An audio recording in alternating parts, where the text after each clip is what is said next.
Hello जय हिंद साथियों, स्वागत है आप सभी का सत्या एक्सीलेंट यूट्यूब चैनल पे।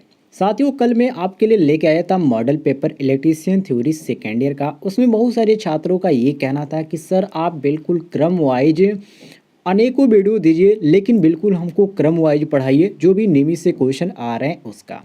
तो चलिए मैं आपको यहाँ पर ITI इलेक्ट्रीशियन ट्रेड के लिए थ्योरी का यहाँ पर नियमित से आपको यहाँ पर करा रहा हूँ। बिल्कुल क्रम वाइज यहाँ पर आपको बताऊँगा और हर एक क्वेश्चन के बारे में आपको जानकारी भी दूंगा। तो वीडियो को आप कंप्लीट देखिएगा और चैनल पे आप नए होंगे तो चैनल को भी सब्सक्राइब कर दीजिएगा।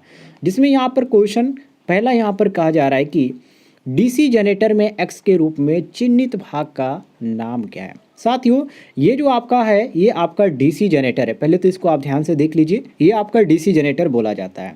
और इसके जो ऊपरी भाग है जिसको यहाँ पर एक्स से इंडिकेट किया गया है, इसको यहाँ पर पूछा जा रहा है तो इसको क्या बोला जाता है। तो देखिए, इसके ऊपरी भाग को हम कम्यूटेटर बोलते हैं। क्या बोला जाता है साथियों? कम्यूटेटर बोला जाता है। और ऑप्शन में आपको कम्यूटेटर कौन सा देखने को मिलता है? ऑप्शन नंबर सी देखने को मिलता है। तो ये आपका क्वेश्चन के अनुसार option number C correct answer हो जाता है। सभी लोग मिला लीजिएगा। अगले क्वेश्चन पे आते हैं साथियों, क्वेश्चन नंबर 2 पे, जिसमें क्वेश्चन नंबर 2 में कहा जा रहा है कि जनरेटर का नाम क्या है। ये जो आपके सामने डीसी जनरेटर यहाँ पर दर्शाया जा रहा है, इस जनरेटर का यहाँ पर नाम पूछा जा रहा है। तो सबसे पहले आप इसमें ध्यान रखिए, जो आपको यहाँ पर लोड दिखाया जा रहा है वो लोड कहाँ पर है और इसमें जो वाइंडिंग है वो कितनी है। ये आपका एक वाइंडिंग यहाँ पर है और एक वाइंडिंग आपका यहाँ पर किया गया है। ठीक है, अब इसमें ध्यान से देखिए, इसमें जो जनरेटर यहाँ पर दर्शाया गया है वो जो जिस जनरेटर का ये है फिगर, वो आपका आता है संचयी लघु शंट यौगिक, जिसको हम कम्यूटेटिव शॉर्ट शंट कंपाउंड के नाम से भी जानते हैं। सॉरी दोस्तों, ये आपका कंपाउंड के अंतर्गत नहीं आता है, डिफरेंशियल लॉक शंट कंपाउंड के अंतर्गत आता है। अर्थात डिफरेंशियल जो लॉक शंट कंपाउंड दिया गया ऑप्शन में आपको ए देखने को मिलता है करेक्ट आंसर। तो ए ऑप्शन आपका सही हो जाएगा।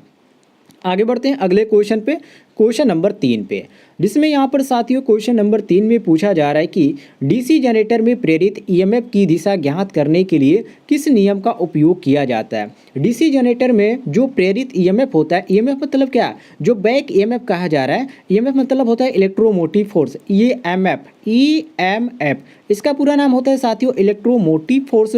और इसमें कहा जा रहा है कि डीसी जनरेटर में प्रेरित ईएमएफ की दिशा ज्ञात करने के लिए किस नियम का उपयोग किया जाता है। तो साथियों इसमें हम उपयोग करते हैं किस नियम का? ये फ्लोमी का आपका हो जाता है दाहिने हाथ का नियम। और यहाँ पर आपको देखने को मिलता है ऑप्शन नंबर डी। ठीक है, यहाँ पर दोस्तों आपको देखने को मिलता है ऑप्शन नंबर डी। वैसे मैं आपको बता देता हूँ, आप ध्यान रखिएगा, ये क्वेश्चन आपका कई बार रिपीट भी हुआ है। तो ऑप्शन नंबर डी हमारा क्वेश्चन के अनुसार करेक्ट आंसर हो जाता है, मिला लीजिएगा। आगे बढ़ते हैं साथियों अगले क्वेश्चन पे, क्वेश्चन नंबर 4 पे, जिसमें पूछा जा रहा है कि डीसी जनरेटर में उत्पन्न ईएमएफ की गणना करने के लिए किस सूत्र का उपयोग किया जाता है। जो डीसी जनरेटर होता है साथियों, उसमें जो उत्पन्न ईएमएफ होता है, ईएमएफ की गणना करने के लिए हम जिस सूत्र का उपयोग करते हैं उसको बोला जाता है, जो कि मैं आपको बता देता हूँ। जिस सभी सूत्र आपका एक ही तरह होता है। ठीक है, जैसे कि यहाँ पर ऑप्शन आपको दिखाया गया, सभी सूत्र आपका एक ही तरफ है, लेकिन जो आपका उत्पन्न ईएमएफ का जो सूत्र होता है सही तरीका वो आपका होता है 5ZNP, ठीक है, अपान 60A होता है।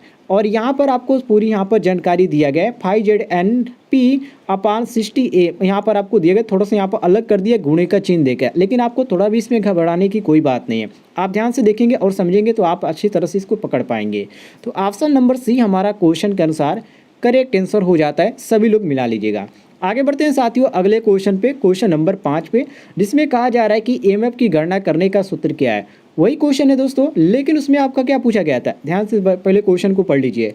इसमें आपसे पूछा गया था डीसी जनरेटर में उत्पन्न ईएमएफ की गणना करने के लिए, और यहाँ पर आपसे क्या कह रहा है, ईएमएफ की गणना करने के लिए सूत्र क्या है। तो ईएमएफ की गणना करने के लिए जिस सूत्र का उपयोग करते हैं वो आपका होता है ईवी बराबर V माइनस IARA होता है। और यहाँ पर आपको देखने को मिलता है ऑप्शन नंबर सी, ईवी बराबर V माइनस IARA, जो कि वोल्टेज में ही आपका मापा जाता है। तो ऑप्शन नंबर सी आपका क्वेश्चन के अनुसार करेक्ट आंसर हो जाता है।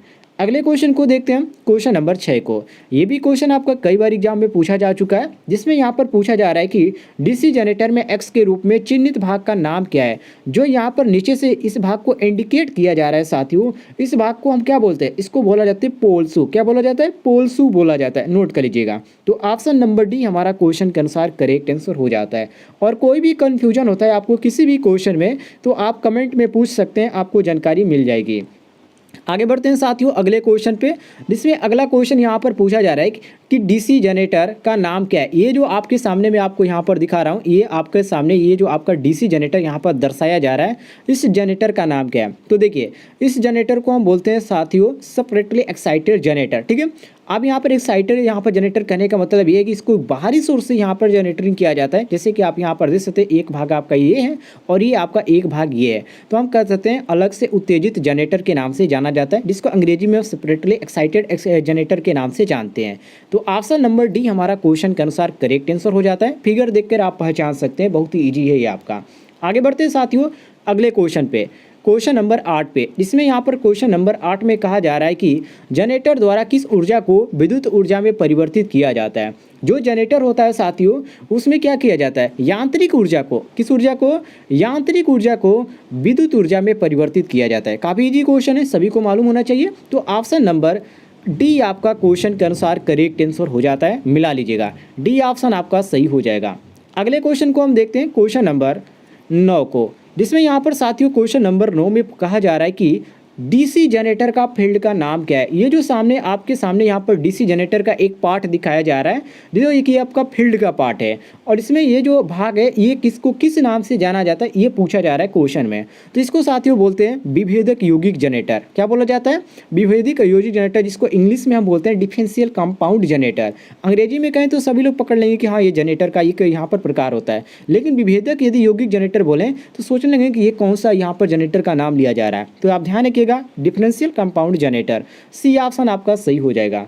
आगे बढ़ते हैं साथियों अगले क्वेश्चन पे, क्वेश्चन नंबर 10 पे, जिसमें कहा जा रहा है क्वेश्चन नंबर 10 में कि डीसी जनरेटर का सिद्धांत क्या है।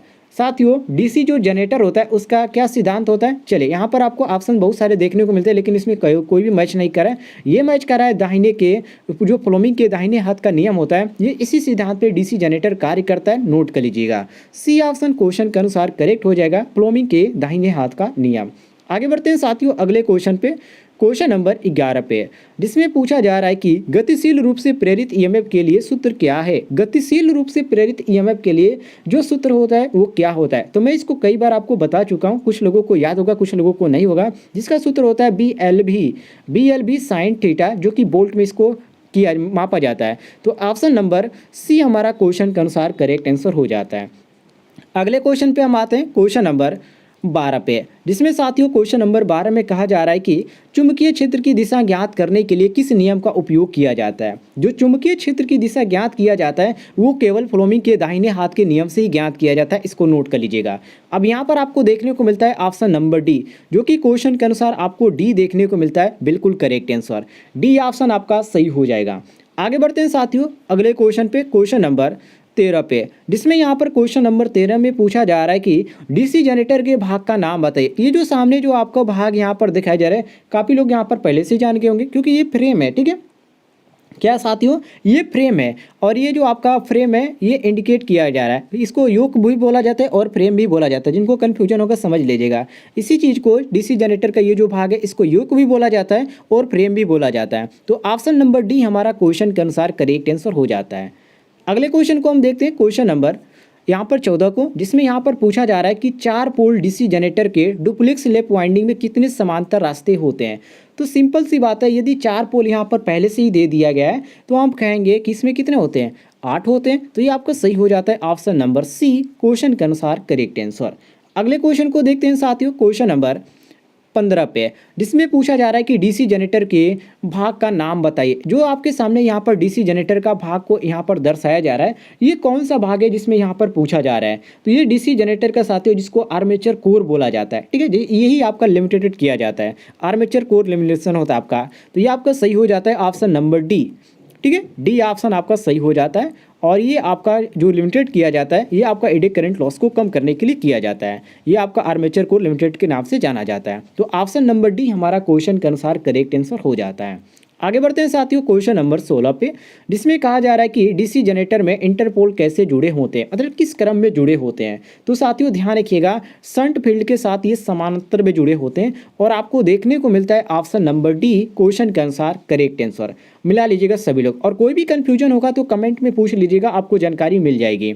आगे बढ़ते हैं साथियों क्वेश्चन नंबर 17 पे, जिसमें क्वेश्चन नंबर 17 में पूछा जा रहा है कि एक स्वयं उत्तेजित डीसी जनरेटर में अवशिष्ट चुंबकत्व की आवश्यकता क्या है? जैसे कि ए ऑप्शन वोल्टेज का निर्माण करें, बी ऑप्शन फील्ड करंट कम करें, सी ऑप्शन आर्मेचर करंट कम करें और यहाँ पर आपको देखने को मिलता है एक और ऑप्शन जो कि नियत आउटपुट वोल्टेज कम कर रखे हैं। तो यहाँ पर आपका सही हो जाता है साथियों ऑप्शन नंबर बी, जिसको बोला जाता है फील्ड करंट कम करें। तो हमारा बी ऑप्शन क्वेश्चन के अनुसार करेक्ट आंसर हो जाएगा, मिला लीजिएगा। मोस्ट इंपॉर्टेंट क्वेश्चन है और काफ़ी इजी भी क्वेश्चन है जो छात्र डेली क्लास कर रहे हैं उनके लिए। आगे देखते हैं हम अगले क्वेश्चन पे, क्वेश्चन नंबर 18 पे। इसमें कहा जा रहा है कि डीसी मशीनों में वे कौन से दो बिंदु है जो ब्रश संपर्क प्रतिरोध को मापते हैं? तो साथियों ये जो मापते हैं केवल ब्रश और कम्यूटेटर के बीच के प्रतिरोध को मापते हैं। ये दो बिंदु को जो इंडिकेट किया जा रहा है मशीन के वे दो बिंदु हैं जो कि ब्रश संपर्क के प्रतिरोध से मापते हैं, तो वो आपका ब्रश और कम्यूटेटर होता है, ध्यान रखिएगा।